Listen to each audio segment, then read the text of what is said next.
ও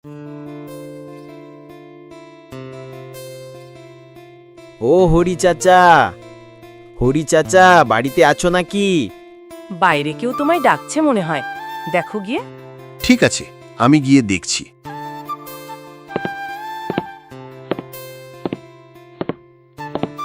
কি বলছিস রে বিতাই? বলছিলাম তোমার ট্র্যাক্টর দিবে, ক্ষেত থেকে ধান নিয়ে আসতাম। ঠিক আছে, আমি তাহলে বিনয়বাবুকে ফোন করে আসতে বলি। হ্যালো বিনয়, কোথায় রে? আমি মাঠের দিকে ওই বটগাছের নিচে বসে আছি।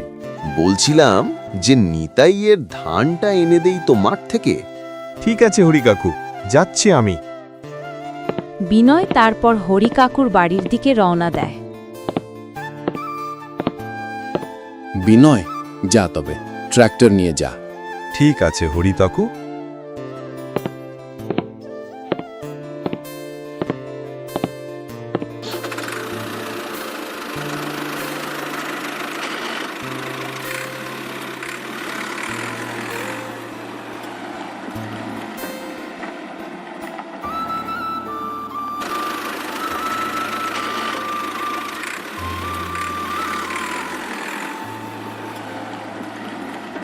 তারপর বিনয় নিতাইয়ের জমিতে গিয়ে পৌঁছায়।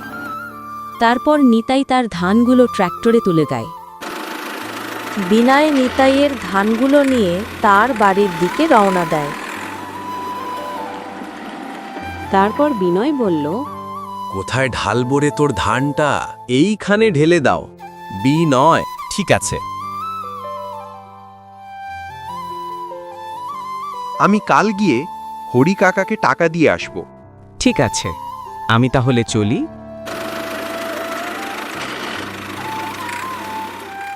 কত টাকা দিল রে মেতাই?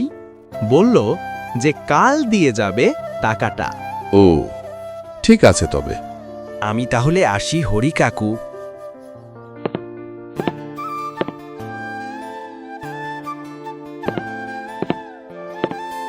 কত টাকা হয়েছে হরি চাচা? 500 টাকা হয়েছে রে নিতারে। এই নাও 500 টাকা। ঠিক আছে, আমি তাহলে চললাম হরি চাচার।